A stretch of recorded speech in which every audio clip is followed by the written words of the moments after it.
We are live at the Global Party, Healing from the Inside Out. And we actually have two beautiful women that you're looking at right now that were both born in Canada, but Marisa is in Colombia. And this is where her home is in South America, for those of you that don't know where Colombia is. And she is coming to share with us today about conflict resolution, healing that space. So what exactly are we going to be talking about here today? We're going to be talking about how conflict can actually, I believe conflict is the gateway to healing and to creating deeper and more meaningful relationships with everyone. I generally focus on family relationships because I believe that's kind of the source and impacts all our other relationships, but all relationships, I believe, can be healed through conflict. So besides the fact that conflict is the gateway to healing, which is going to give us some great results, there is a song that resonates with you. And what is the name of that song? It's called Happy. And that is where really most people want to go when they have their conflict resolved, isn't it? To feel happier in their relationships. Absolutely. So we're just going to, Pharrell Williams, we all love it. So we're just going to listen to a little bit here. Cause I'm happy, clap along if you feel like a room without a roof. Because I'm happy, clap along if you feel like happiness is the truth. Because I'm happy, clap along if you know what happiness is to you. And isn't that kind of what we need to do, is just have a little bit more joy in the process? And if people actually looked at conflict like, oh, you know what, when we deal with this, it's going to be more joyful, it would be a whole other perception, wouldn't it? Absolutely. A lot of people try to avoid conflict because, I mean, it can be painful too, right? But if you do look at it with that different lens, that it can lead you to a lot more joy and happiness, then you're more apt to look for the healing possibilities within the conflict. So how did you discover that the gem was in the conflict? Well, probably because of my own history. I grew up, like many people, in a dysfunctional family. There was emotional and physical abuse. And so I really had a lot of woundedness and trauma from my childhood. And as I started to work on myself and started working on healing from that past trauma, I noticed that I was able to totally shift the relationships in my family that previously were very strained and very difficult. And so I took that into all my relationships. I also learned, I was married once before and I didn't, deal with conflict very well. And so I learned from my own mistakes or my own learning experiences. And I'm now in an amazing relationship for almost 20 years now. And we always, it is something to celebrate. And my husband and I always look at conflict as an opportunity for us to look deeper within ourselves at our wounds that are still not healed, because it happens in layers, right? I mean, I've been working on myself for over 40 years, and I'm not going to, sit here and say I'm completely healed. Right. But what I do know is that whenever I feel any kind of trigger within myself, if there's any conflict with me and my husband or anyone else, I know that that's a clue for me. That's kind of a clue for me to take a look at, okay, what part of me do I still need to heal? And when I heal that, then it brings us closer together. So it's my own experience that kind of brought me to this place where I now want to help other people do the same thing. And so would you say, from your own experience, was it that there was something inside you that said there has to be another way? Like, I shouldn't have to walk through life wounded. Well, I think for me, the first kind of awakening moment was I was actually going to see a counselor in my early 20s because I recognized that I was really lonely. I had difficulty making friends. I was very sad. And during one of our sessions, she asked me how I felt about one of my roommates, because I was living with a few other girls at the time.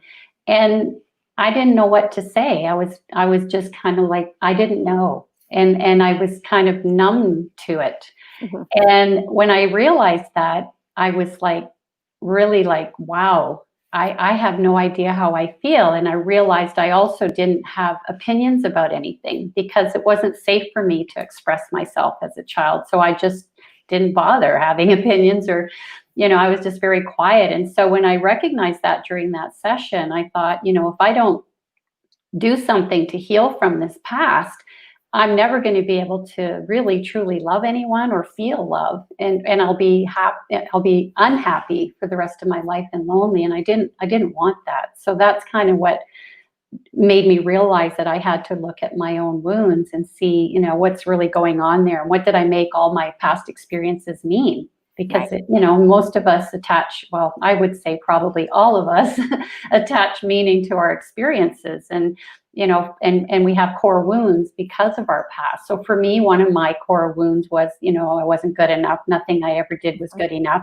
Right. I became a perfectionist. I had some OCD happening because everything had to be just so right for my world to be safe. Mhm. And, I realized that, I need to work on that so that I don't show up in other relationships always being triggered whenever there's anything that happens that makes me feel not good enough or not lovable or not worthy. Does that require a lot of effort to be that aware? It requires a willingness Mhm. to look at yourself, because that's the biggest challenge I think that a lot of us have when we get triggered. And we all know what that's like. I mean, I believe conflict happens when we've been a wound that's not been healed has been triggered and it's been activated. So it brings us back, not consciously, but it brings us back to that wounded child state. And that's why I think, a lot of people say, well, oh, you're acting like a child. Well, on a lot of levels you are, because you are back emotionally in that place, although that's not the most productive thing to say to somebody that's there. Right? That just kind of adds fuel to fire. What they need is compassion, like a Right. child would, right? Mhm. So in terms of a lot of work, I think it's a lot of work to not deal with our wounds, because it just keeps coming up. It doesn't go away. Like if we keep burying them, then it just follows us with us everywhere, whether we're conscious of it or not, and it's ruling our life. So yes, it does take work, but if you look at it from the perspective that this is going to allow me to experience, like we said earlier, more joy and more happiness in my life, and healthier and more meaningful relationships with ourselves and with the people that are important to us, then we're willing to do the work. I mean, I'm totally committed to it, because I got to see the results. As you start to heal and you start to see the difference in your life, it doesn't feel like hard work anymore. So it's not always easy when you're confronted, because we want to blame the other person all the time, right? Because we feel like if we're upset, Mhm.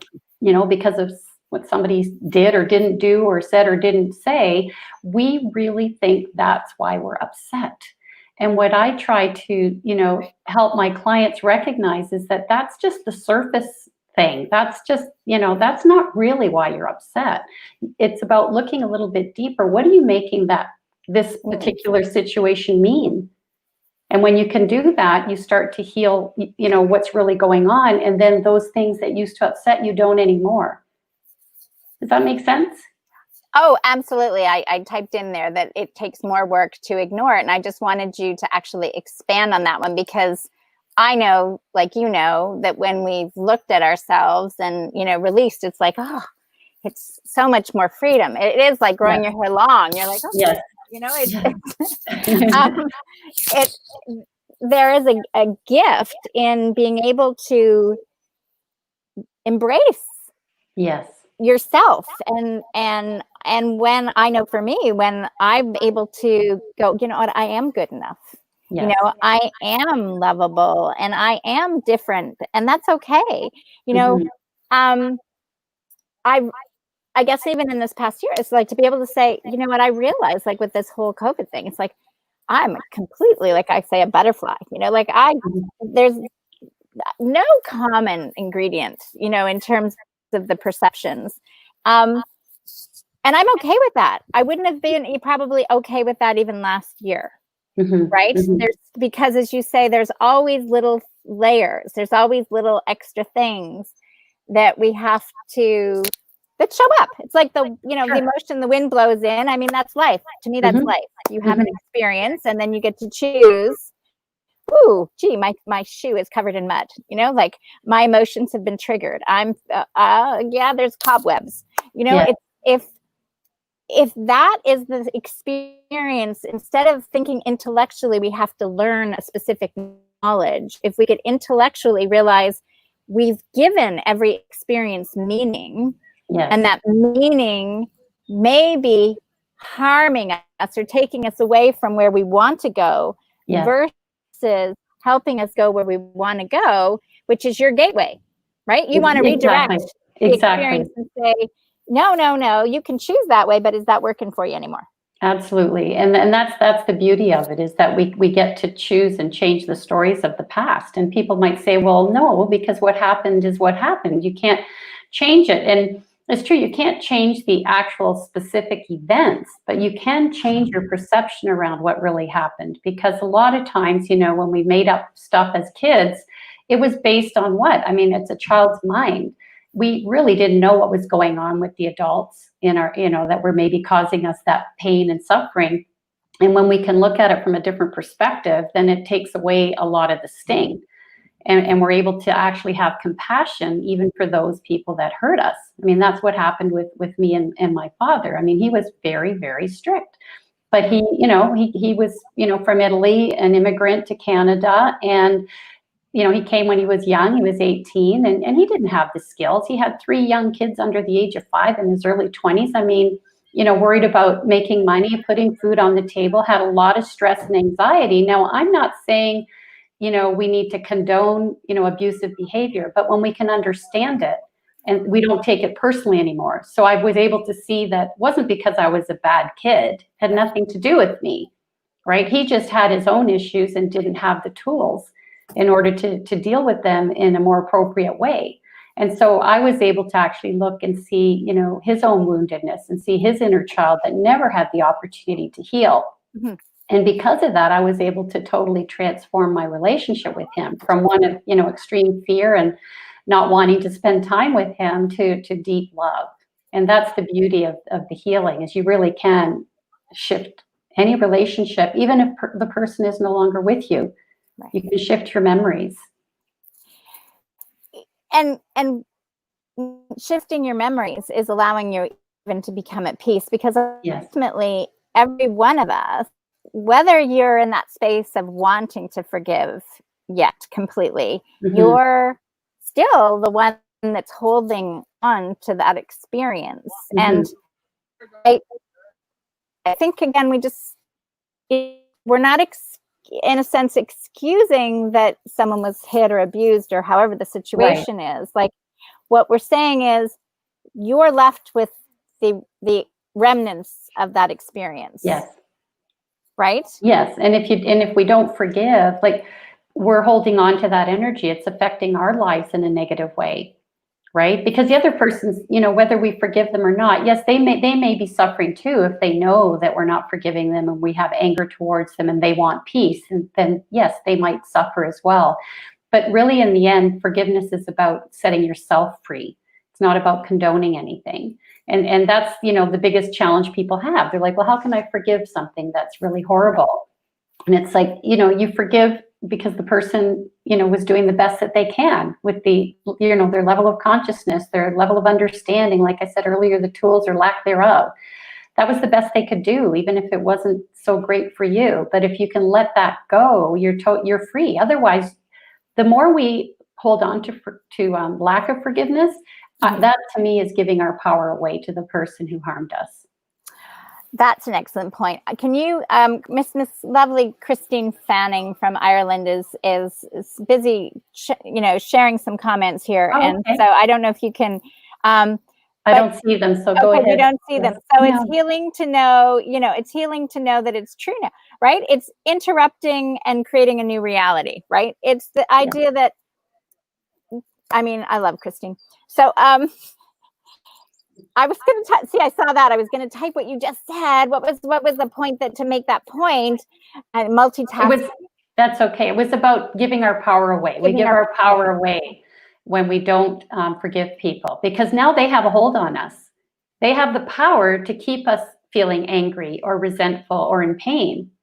So it's not until we take full responsibility for our own feelings, not because we're to blame. And I think that's another distinction I really like to share with people, is that I believe we have to take 100% responsibility for all of our emotions and for the quality of all of our relationships. And that doesn't mean we're to blame for anything. I tell everyone to just let go of the blame game. It serves nobody, and it serves no purpose. So if we can just forget about blame and just look at empowerment. You have power when you take responsibility. You have no power when you give it away to somebody else and say, well, I can't be happy until, they show up differently, or I can't be joyful, or I can't be at peace until they, ask for forgiveness. Because that's another thing. People have trouble forgiving somebody who doesn't even think they need to be forgiven. Oh, yeah. Right? They're like, isn't that true? I don't even think they did anything wrong, and I'm supposed to forgive them? Like, I don't think so. That, this is what people think. And I'm saying, well, yeah, but if you're depending on them to ask for forgiveness or to even recognize that they've hurt you in any way, you're still giving them your power.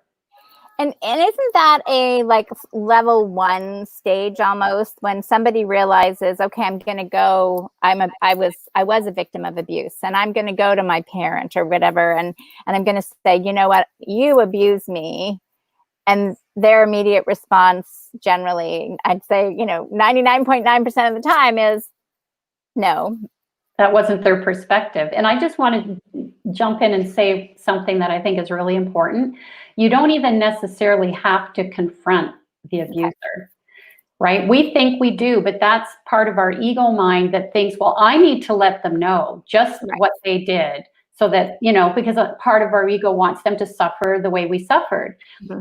But in some cases, it would be appropriate to have a conversation with a parent or whoever the abuser was. And in some cases, it might not be. So every situation is different, and I would need to know, all of what's going on. In my situation, I knew it would not be helpful for me to confront my father, because I knew that he knew. But because I could tell that he had some regret, but he was not going to be able to deal with it on an emotional level. I did not feel that it would serve him in any way for me to bring up that past, because it would just bring up more pain in him. And for what purpose? I didn't need him to suffer. He was making himself suffer. I didn't need to add to that. But I knew that because I did the healing work, I was able to show up and be with him. Especially, during the last 2 months of his life. I left Colombia within a week when I heard he, was diagnosed with a terminal illness. And that was not from obligation, because that's what good daughters do. That would have been the case had it been many years earlier. I'll be honest with you. It would be like, well, I have to, right? Right. But I didn't even think twice. It was like I wanted to be there immediately, as fast as I could get there. And that was because of the healing work I had done. And it was beautiful to be able to spend that time together. So I reiterated on here that no one has to confront anybody, right? Because healing really is about the thoughts and the beliefs and the emotions and everything we're experiencing in our body. That's really what's holding us hostage to what is and inhibiting us to transforming that. Exactly, right? Exactly. And it's not even about confronting. I would say more have a conversation. Mm-hmm. Like I help my clients to how to initiate a conversation if that's something that, we agree together would serve them on their healing journey and help to create the relationship that they want. But there's ways to start a new conversation, especially about something that's never been discussed, right? If there's family secrets, there's all kinds of stuff that goes on in families, right? Right. And if things have not been talked about for decades, you don't want to just show up, at Christmas and say, by the way, it's not going to go so well. So there's ways that you can initiate these conversations. And the key is to really come from love and compassion and a sincere desire to communicate heart to heart, not to set something straight or to point the finger and to lay blame or any of that, because that's just going to create more pain for you in the long run. That's beautiful, because I think some people, that's where they get stopped, is Mhm. they're already dreading what's going to happen in that situation. Mhm. And so it really is a step-by-step process, and it is unique for each Mhm. person, because there's never a similar, there might be similar things people go through, but Right. the actual journey and the experience is different for each one of your clients, right? Yes. Yes. I mean, it's the same types of processes, but their situations are definitely unique. Mhm. Because their interpretations are going to be different, even if they had the exact same experience that I did. Right. They may have interpreted it completely differently, and so it impacted their life in a different way. Now, can the gateway to healing actually take them, let's say, away from the idea of a harmonious relationship? Like I was talking with Verity earlier, and when we take responsibility for change in a relationship, Mhm. some people get caught up in that. Well, it is an abusive relationship, Yeah, right? and sure, and And yeah, go so ahead. what I'm just saying is that sometimes the solution, the gateway to resolving the conflict, is actually removal from that family Yeah. dynamic. Yes, absolutely. And sometimes that removal might be temporary and sometimes it might be permanent. And again, it really depends on the circumstances. But I would never suggest that anyone stay in an abusive relationship, because that creates a lot of pain and suffering. Now, sometimes abusers don't even know they're being abusive. They don't even know how. That's what I mean by people are doing the best that they can. They've got their own unhealed wounds that are happening. So, it's possible that the other person might be open. If they want the relationship to stay intact, they might be open and ready to look at some healing together. But if not, again, you need to take care of yourself first. And the big part of the work I do is helping people create healthy boundaries. And so that's a big one in terms of, abuse and how people treat you. So understanding where people are coming from and recognizing that they're doing their best does not mean we just stand there and become a doormat because, oh, well, that's the best they can do, so I'll just take it. That's not what I'm suggesting at all. That you still need to stand up for yourself and speak your truth. Absolutely. So can you say a little bit more about that for some people, about healthy boundaries? Because I think sometimes people are like, that's the boundary. It's like concrete wall, Yeah. or it's like a jellyfish, like there's There are nothing, no boundaries. there Yeah. are no boundaries, No. right? Yeah. Yeah. It's like the brick wall parent, I think, is what Yes. the Barbara Kohler, or the jellyfish parent, right? So Right. if you Sure. could speak to that, that would be great. Yeah, absolutely. I mean, the brick wall is when you're in a lot of fear, like it's kind of like you take a stand, like nobody's ever going to treat me bad, or no one's ever going to make me feel inadequate again. But that's still coming from unhealed wounds. When you're coming from that energy. And then the jellyfish is afraid of confrontation, avoids it at all costs, and just kind of becomes a chameleon, to make sure they, peacekeeper. I know that role very well because I played that, for a good part of my life. But I went to the other end of the pendulum when I got, in my first marriage, and I became the more, I'm going to speak up for myself. I have opinions. I'm not, so we can go from one end of the pendulum to the other if we haven't healed, because we go from one saying, well, this doesn't work, so I'm going to try this. And until you realize, what works is being balanced and being centered into who you really are. And so creating boundaries is, first of all, you have to know yourself. You have to know who you are, not who you think you are, not who you've been conditioned to believe you are, not with the limitations, right? But who are you really, and what are your desires? What are your likes and dislikes? What are your preferences? And then when you're in communication with someone, whether or not that's being crossed. And we can communicate our boundaries from a loving place. If it's coming from a loving place, then it's coming from a healing place. But if it's coming from anger, like, no, I'm not doing that. Stop manipulating me. Like, right? Because sometimes that's a boundary issue. You've got someone in the family that's really manipulative. Yep. And so maybe you allowed that before. And now you're like, no, I'm not going to let anyone manipulate me anymore. So we come from that hard stand. But if we can, as we start to heal, we start to recognize these family dynamics that we played for years. And then we make a conscious choice. No, I'm not playing that role anymore. but not because I'm adamant and I'm going to, choose a harsh role. I'm just going to lovingly say, no, that's not okay. So for example, if somebody's speaking to you disrespectfully or in a really angry tone, because they just don't like what you just said or whatever, you can say, number one, validate. That's something I always say. It's always important to validate somebody before you speak, because otherwise they won't hear you anyways. And validating helps people to calm down. So if you say, I can tell that you're really upset right now, or I can see that, what I just said really upset you. And it's okay if you're upset, but it's not okay for you to yell at me. Because our feelings are our feelings. So it's okay to be angry. It's okay to be sad. It's okay to be disappointed.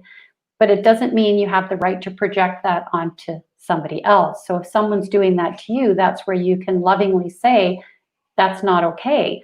And either you talk to me respectfully and calm down, or I'm going to leave or hang up or stop texting or whatever the communication means is. But you need to be ready to follow through. And that's hard for some people that have never taken a stand. They try it, and then the person comes back with even more force, right? Right. And knocks them right off their center, and then they're right back feeling like the victim again. And that's why, with the program the process I take my clients through, we start with uncovering your wounds and then healing your wounds and then creating the boundaries, because that's when you can actually honor your boundaries when they are confronted. If you haven't healed first, right, the first sign of anyone attacking your boundaries, you're right back where you started from. That's such a great point, because I know when I help, facilitate sometimes physical healings, right? Yeah. And people go, "Oh, I'm healed," and they want to shout it from the rooftops. It's like, I go, no, because other people are like, "How can that be?" Look, and they're actually starting to look for the issue, right? See, and then the person like, "Oh, maybe," and they start to doubt, and the process all unravels because they have yet to embody truly that essence of the complete healing. So that works in the same idea here in the whole process for everyone. When we're healing from the inside out, we're getting stronger, but there comes a point where we have deeper roots that are going to hold us when someone challenges us, right?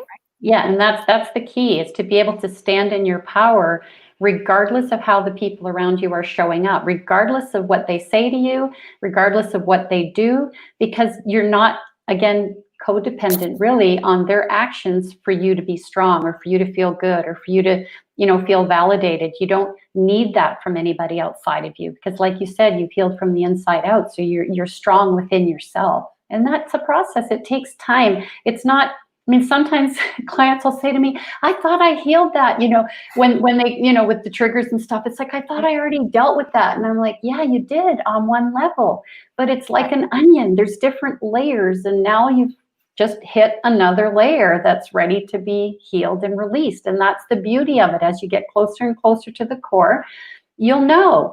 I tell people that think that they don't have any wounds, or some people say, "I had a great childhood. I have no issues," and it's like, great. I'm happy for you. But have you ever in your life been upset by anyone, disappointed by anyone, hurt by anyone? If your answer is yes, you've got some wounds. That's the clue right there. Well, I think the question is has there been, if there has been anybody on the planet that has never had an experience where they've never felt hurt, or they're in like the 1% of the 1% of the world, because that is, from my experience, the journey is we go through these experiences and we have them to experience. And then from that experience, it's like, okay, I've had enough of this. I've done enough suffering now, right? It's like, finally, we're done with this idea that racism exists. Like, this is just we're just done. I say the tipping point has happened. There's, we're complete now. Like, the change and transformation is still happening. And although individuals might have seen it, the consensus now is like, yes, over the top now. So in that process of healing and dealing with the conflict is the healing. The conflict is recognizing there's an issue.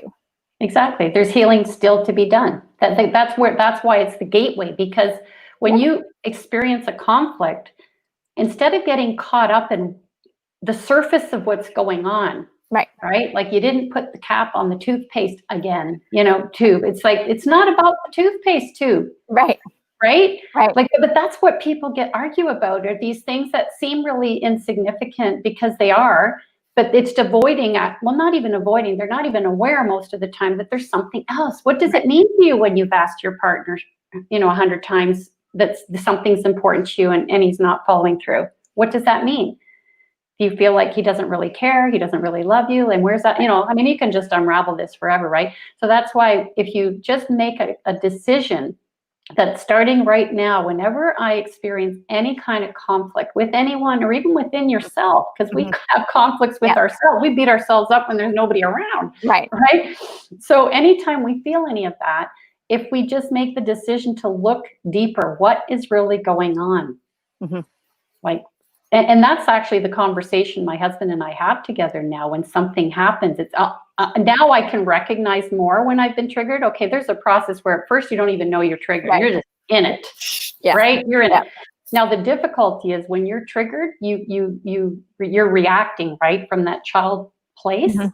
And many times it triggers the other person you're communicating with. And that's why you end up with, I call it two kids throwing sand at each other in the sandbox, right? Because the one triggers the other and they're triggering back and forth. And so I call that being in child state. And so we have an agreement that whoever goes in child first, the other person, is their job to remain the adult and basically tell their inner child to just take a back seat for a moment, and we'll get back to you later, because obviously that child needs some help or some, support too, and then support. But now I'm at a place where many times, and the triggers aren't even as big as they used to be. So this is the thing. First, they're big and explosive and take a really long time to work through each one, because we were committed, right? It's kind of, and then over time, as you start to work with the tools and, the processes that really can support you, then you start to catch yourself when you've been triggered. It's like, because I'll say something and then I'll go, wait a minute, I just got triggered. And I'm like, okay, what's really going on? So I ask myself the question. I don't even need, my husband to ask me all the time. It depends. It depends on how deep the wound is, right? Yes. The deeper the wound, the greater the outburst. And that's another clue with conflict. And not just for yourself. When you start to see it in the people around you. The people that react the strongest are the most wounded. Right. Well, and they have no tool, or they are the ones that have the least amount of tools, and that's all they know how to do, is all over people.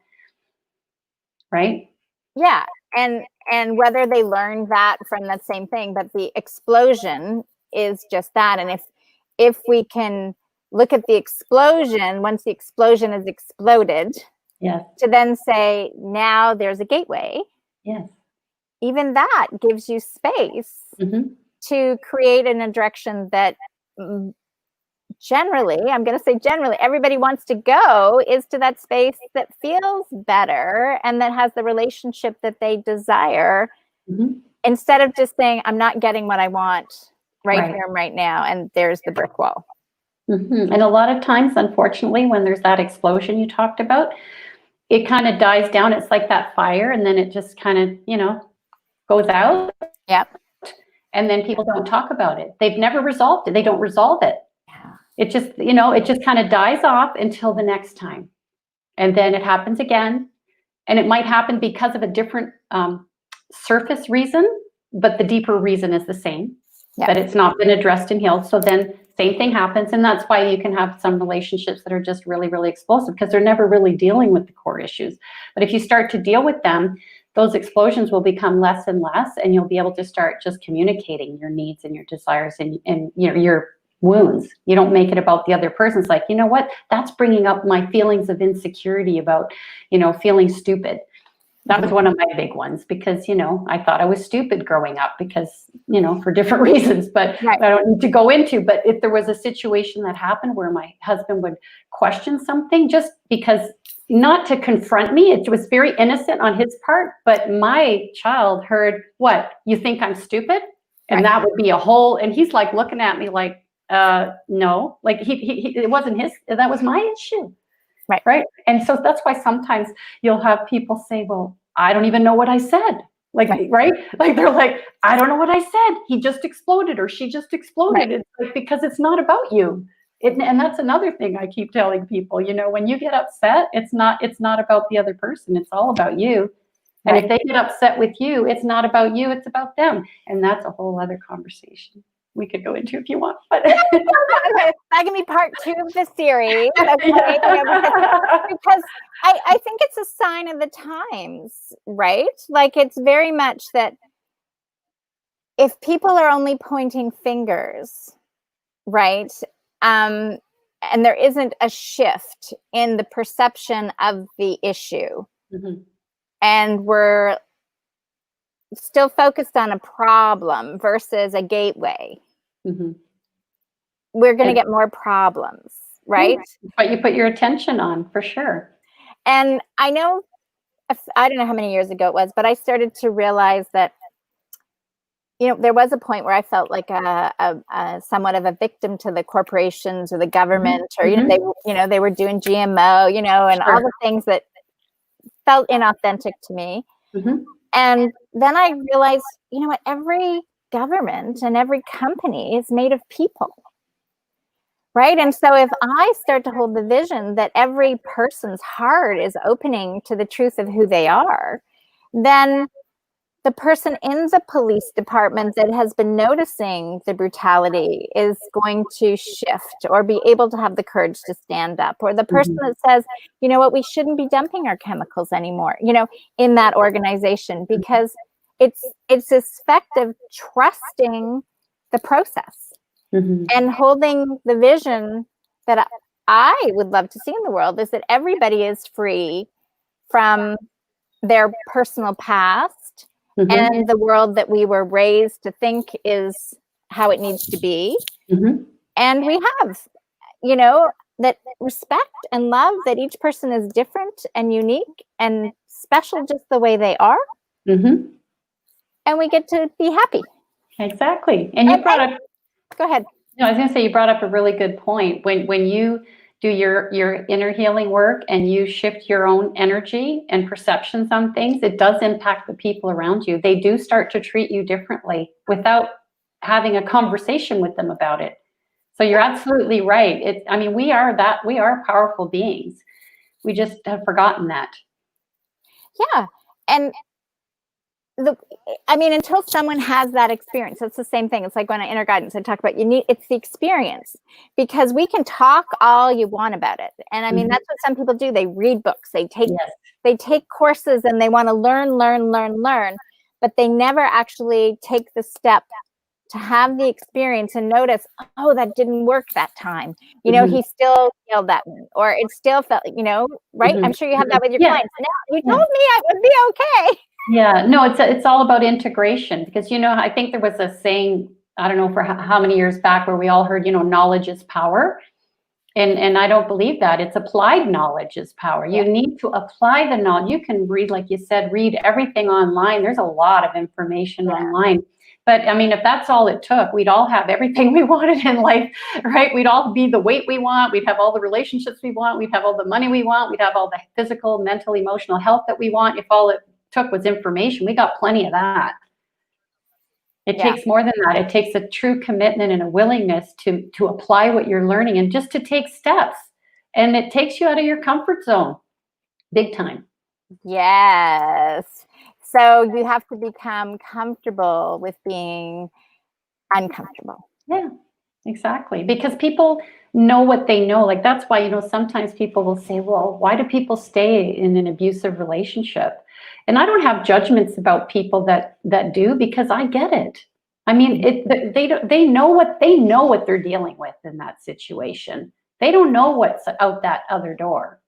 Plus, there could be other issues of fear of this person, depending on how abusive it is. They could fear for their life if they do leave. There's so many factors in there. So I think it's really important for us to let go of, judging people and their choices, and not judging ourselves either. It's all about being compassionate and loving. Those are like two important things for me, is just coming from love and compassion for self first, because if you can't give it to yourself, you can't give it to other people. I used to have very high expectations of people, and I realized it's because I had them for myself, right? And nobody, of course, could meet them. I had enough trouble meeting my own, right? So I had to recognize, it's like, wait a minute, where's this coming from? But again, that was also from pain, core wounds of like, I need to be this perfect person to be loved, accepted, validated, all, fill in the blanks. But once you let that go, it's like you can just, it's just so, it becomes natural for you to have the compassion and non-judgment for others when you've been able to give it to yourself, because you realize everyone else is like you too. They're all suffering in their own way. They have their own wounds. They have their own pain. They're all doing their best. And you start to see it everywhere. And then you just send love. Even when someone's not treating you nicely. I do that, and I say, I just send them love, telepathically. Because if I said it out loud, they'd probably send somebody with a straitjacket. But, I know sometimes it's emotion. I just like, but yeah. And I would like you to speak more about that, because when you just mentioned telepathically. So ultimately, do you view this experience that we're calling life here as the experience of having these experiences that then we get to overcome and be more compassionate, loving, and kind? Or how would you like people to realize, one thing is this conflict is the gateway. Can they avoid, I guess what I'm saying is, I know people always they want to avoid things, right? Can they avoid the stuff before they recognize they've got issues? Or is that part of the experience, do you think? Well, I think, I'm not quite sure if I understand your question, but are you saying the purpose of us being here, like of life in general? Yeah, like can people avoid, I think most people, in the sense they want to not have, stiff upper lip, they want to pretend it didn't go on. Do you feel that part of the experience of us being here in life is to have some of those experiences that we have to transform? I personally think our reason for being here is to experience joy. And I think what I do, it's just, that's what I've come to, is that, when people say, what's the purpose of life? I mean, people are looking for it to be a thing, well, I'm supposed to do this or this or this. I think it's about a state of being, not something we do, but it's who we're being and whatever we're doing. So I think it's about experiencing joy. But I think what happens is, because, we're all brought up with people that have limited thoughts, they have their own wounds, it gets passed on to us. And so we lose touch with that joy. So I think our journey in life is to remember who we are, who we really are. And that's what, why my business is called Magnify Your Magnificence, because I believe we are all magnificent beings of light. And we have, the light's been dimmed or shut out for some people because of our past experiences. So I don't think it's the purpose that we came here to suffer. I don't believe that. Right. I think yes, it happens. And so, how do we get back to joy? If that's ultimately what I believe why we're here is to experience joy and do whatever brings you joy. And if you're not feeling it, for whatever reasons, then we have the power to take responsibility for that and come back to that place of joy. But it's going to be a process of healing to get there. I wish we could just wave a magic wand, and we're not there yet, but soon. Not there yet. Maybe someday it'll be just a thought. I'm done with, like you said, I'm done with feeling these things, or I'm done with holding on to this anger, and just we could let it go with snapping our fingers. That would be amazing. I don't think most of us are there yet.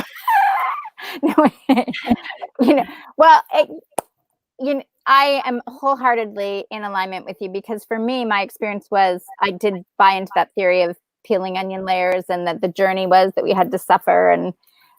But I've come to the point now where it's like, no, I think it's to rub the sleep out of your eyes and wake up. We're here to be like a child. And today, if we want to play with pots and pans, or, do cartwheels, or, blow in a dandelion, you know what I mean? That's the experience. And if that lasts for 3 seconds, and then I'm like, oh my gosh, and I'm chasing a butterfly, and when we can give permission to ourselves to actually be like that, then it's the freedom within, I've discovered in myself, it's like, it just heals everything, right? Like, it's just, there's a natural order that just is there. I wouldn't have thought it in the beginning of this personal development journey that could be, but that's where you have to journey. You know, it's like, have the experiences and then decide for yourself. And when you had enough experiences, or maybe you happen to be the one that gets the app that snaps your fingers and everything shifts, it is an entirely new world. It is. And we get to create our own world. We really do. I mean, yes, we've got a physical world, but I think our internal world really creates our outer reality. And like you said earlier, you know, what we focus on, I really do believe in I don't even know who said it first, what we focus on expands. But like you were saying, if we're in a state of joy and we keep, you know, choosing things that bring us joy, then we have more experiences of joy. I mean, there's so much evidence of that in our world. So we're choosing joy. We're choosing, you know, healing from the inside out. We're choosing love and compassion and forgiveness. And it must be because we were born in Canada. Maybe, no, but that's the idea, is everybody can have this experience, right? Yeah, it's really here. And if you need help to get through the conflict that's going on in your life and embrace the gateway, then Marisa is where you want to go. Well, I'd be happy to talk to anybody. Yes. Magnify your magnificence. So there is a link to get in contact with you in the original post. Okay. Is there anything else you want to finish off with? Well, even if anyone just wants to have a chat with me, if you're dealing with a specific family issue that you're feeling stuck, you can hop on a complimentary call with me. You can just go to talkwithmarisa.com, and that's Marisa with one S, so you can see it on the screen, and just schedule a time and we can chat. Awesome. I like that. Talk with Marisa. Can I copy that one? Talk. Sure. Info. That's good. No. It's just easier than to try to have a long URL with it. Right, exactly. It goes straight to my calendar so people can choose what works for them. Perfect. All right. Well, I'm so glad we had a very clear connection. Yeah, that's great. It was awesome. And I hope to do this again, because I think this is a conversation that can be broken down into many different parts, as you do with your clients, right? Yes, absolutely. Okay. Yes. Talk about it for a long, long time. Thanks for having me here. I love you lots. Lots of love. Thanks everyone for joining us. Bye-bye. Bye-bye.